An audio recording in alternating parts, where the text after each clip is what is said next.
All right, let's move over to the next portion of the draft as we recapped 1 through 8 if you're watching the show. 9, the Bears. This was the first one where I was like, oh, this is different. Yeah. You have them taking Laiatu Latu, the pass rusher from UCLA. I know a lot of people think receiver, right? I look at it and go, how many fucking receivers do they need? Right. I mean, you got DJ Moore, you got Keenan Allen, they got Cole Kmet. They got Gerald Everett's there. They got Gerald Everett. They got Visas Jones and some other guys that I think they're thinking like, hey, they can come up the ranks here and help us out. And my other thought, too, is, one, they have a need at this position, this pass rusher. The pass rushers, especially to me, Dallas Turner and Latu, I think for the most part are in, from most of the people I've talked to, a little bit of like, hey, we think they're almost in a tier by themselves. So I'm going to go that thought there, right, from what I've heard from people around the league. And then I think on top of that, like we always help the young quarterback, get him more weapons. Sometimes having the best defense in football, it really helps the young quarterback too, right? I don't think they're weapon deprived there with what we just said. Right? So now I look at it and go, hey, you know what will help a young quarterback? When the other team only scores 9 points and you just have to score 10 to win, that'll help the other team, your quarterback, right? So I look at it as a need of the team. I think the guy is such a damn good player, right? I look at their team and go, I think they're really close, and I think the other pass rusher is the only thing I look at to go, they need that, and I go, wow, that team is fucking legit. Him and Montez Sweat would be an exciting, really exciting duo. And to your point about it, they also pick at 75 if they want that, middle of the roster pass catcher.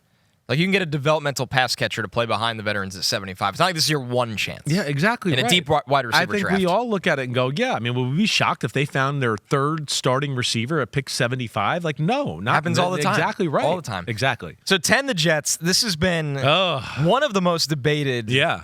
People think they can move up for a wide receiver. I think they would love to move back to get more day 2 capital. I think it's going to be easier said than done. Yep. You have them taking, ironically, my favorite pick for them. Yeah. Troy Fautanu from Washington, because Fautanu played left tackle. He could probably truly play all 5 spots in the offensive line. That's why I put him there. Right. And again, I know, hey, listen, I went big picture with the Jets. I know Brock Bowers, everybody's saying that, and I can see that. And I think Brock Bowers is worth the number 10 pick. Yeah, he's I don't think it's crazy. Yeah. But the thing I've been saying to people on radio or my friends or whatever else is just go, you're really going to roll the dice on Tyron Smith and Morgan Moses that they're going to stay healthy the whole year? I mean, you're going to do that with a quarterback who's like coming off an injury and older anyways? And a quarterback that I would tell you even before the injury had a hard time standing in the pocket and letting throws happen down the field and letting plays develop.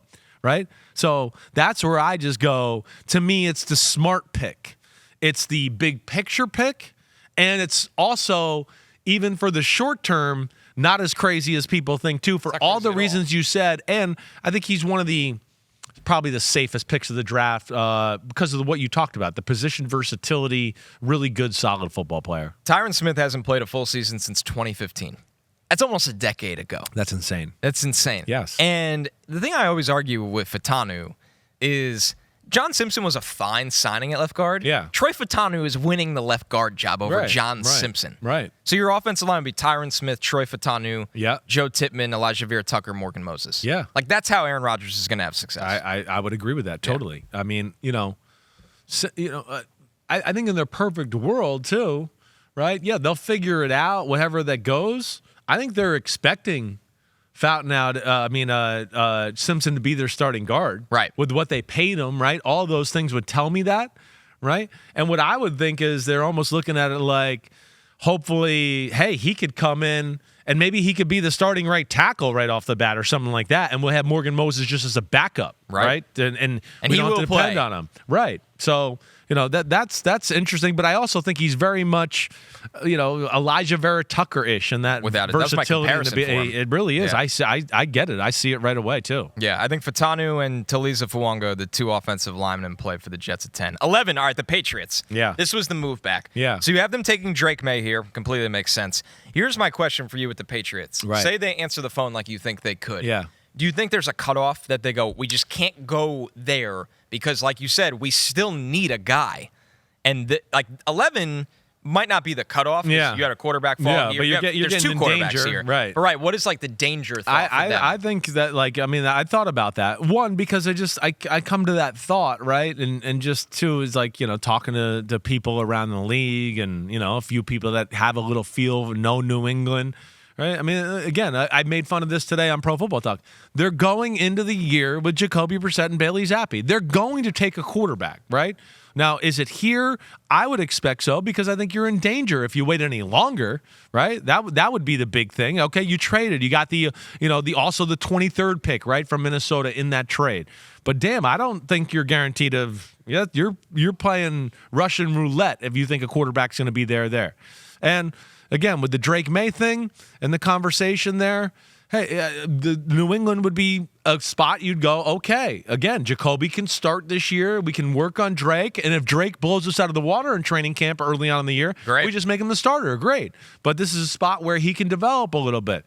And again, that's where I don't think they're comfortable with him at 3. I think there's things they like, things between that, things I've heard. And then Gerard Mayo at the owners' meeting bringing up that Drake May is raw and has some things to work on. That was my first big signal of like, oh, they don't want to take Drake May at 3. They recognize that there's some things that he's got to get better at and polished at, right? So that would be the reason I made that happen there. So this is the beginning of this quarterback trifecta here. Yeah. 12 is the Broncos. Yeah. You have them taking Bo Nix. I do. And again, I no inside info here. I know a lot of people look at Bo Nix and all these mocks, and listen, I get it. I see it. I'm like, damn, I'm the only one I've seen so far that's got Bo Nix going this high, right? But I also look into the same conversation you kind of just talked about. Like, you're going to risk what? Not having one of these guys there later in the round if you want to trade. They don't have a second-round pick. So that's what I mean. It's to me, it's like it's go time. Will they maybe trade down, or do they have a feel that maybe Bo Nix could be there in the 20s? And that's the thing picks? I heard. I could see that. If they can get out of the pick, right, they'd feel better about themselves taking him in 20s. That's the one thing I heard. I get it. But that's easier said than done. Right. You can't play the ticky-tack game with quarterbacks. I would agree. You better be careful. You could do it with like guards. You better be careful. Yeah. I'm with you. And they need somebody. And, I look at that, and again, maybe they could read the board right and figure that out and drop down and still get them. But I think that's a risky proposition, like we talked about. And where I love, like, Bo Nix, as the more time's gone on, the more I've actually liked him, just because, man, the decision making, the throwing, I mean, he really can play the position. And what I do there is I go, Sean Payton needs somebody that can play now. He needs now. And that's where I look at Bo Nix and go, hey, he's old, he's mature, he's played a lot. And I think if you took anybody who played the position the most by the book out of these quarterbacks we're talking about, Bo Nix plays the game most by the book, right?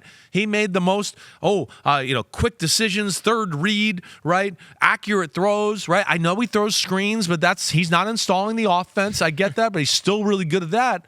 And he's got some playmaking ability to extend plays that I really like.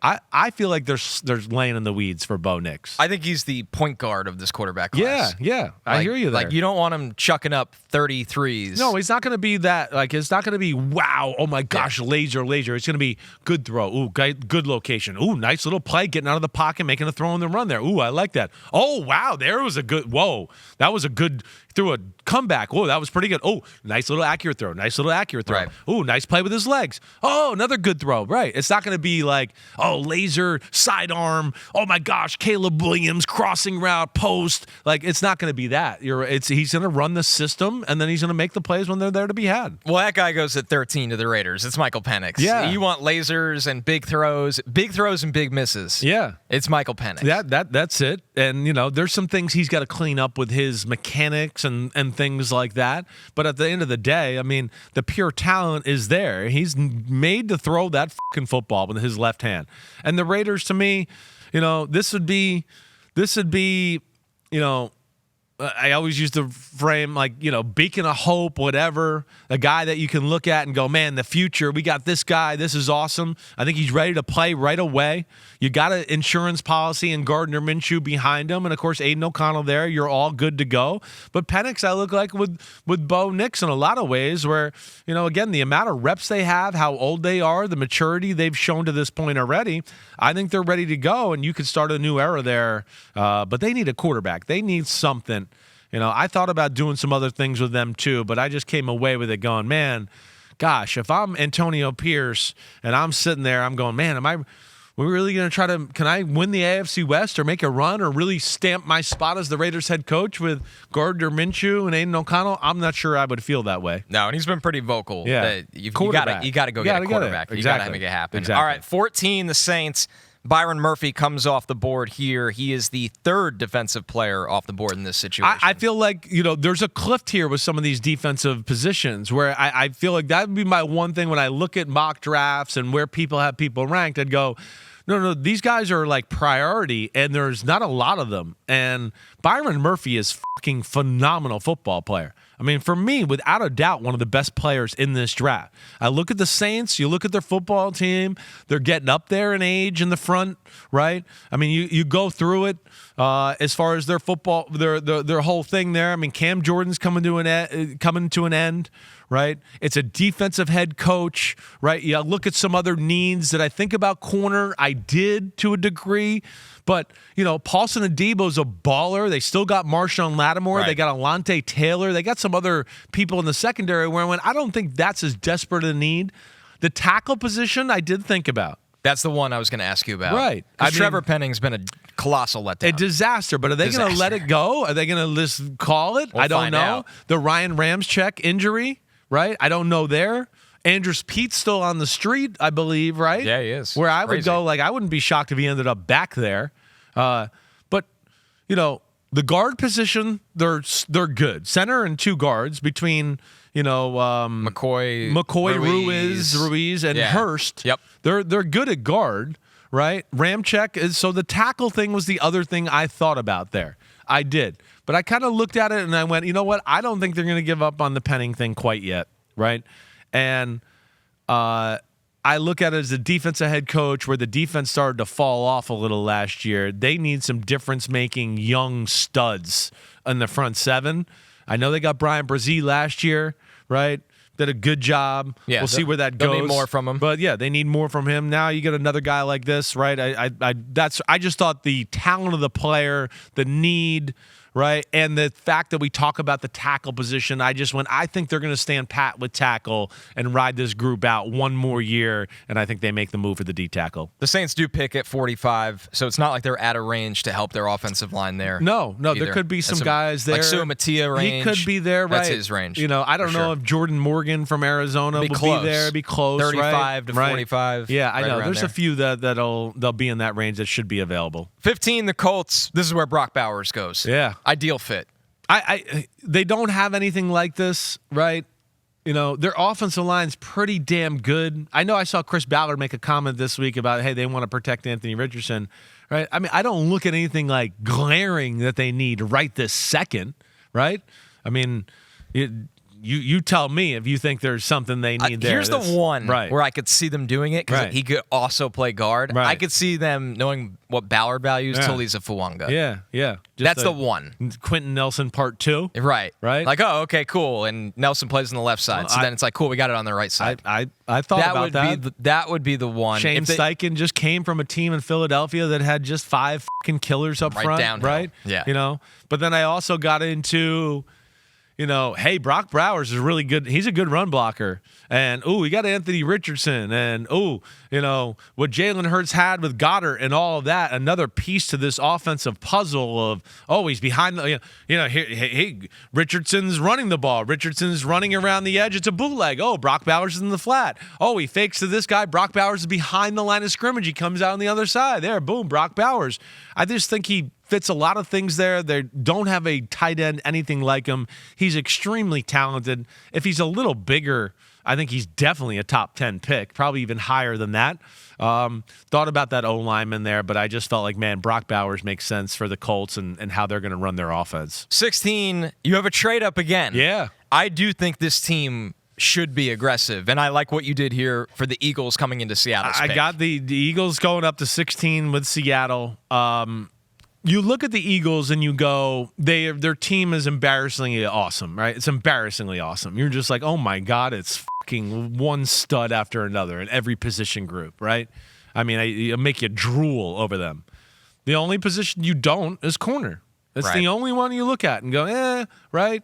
Got old quick. Darius Slay I think he wants more money. Bradbury didn't play very good. Slay, it's not going to continue to go on an upward trajectory. We're not there at this point in his career. What are we getting, year 10, 11, right? So I look at it, bold move. That's what the Eagles do. And this is clearly I think you could argue this is the best defensive player in the draft. That's what I think of Quinyon Mitchell. I think for a lot of people, I know he's top 2 or 3 as far as their defensive players are concerned. And, good corners are not easy to find. They're not. Good man-to-man cover corners. And this guy's special.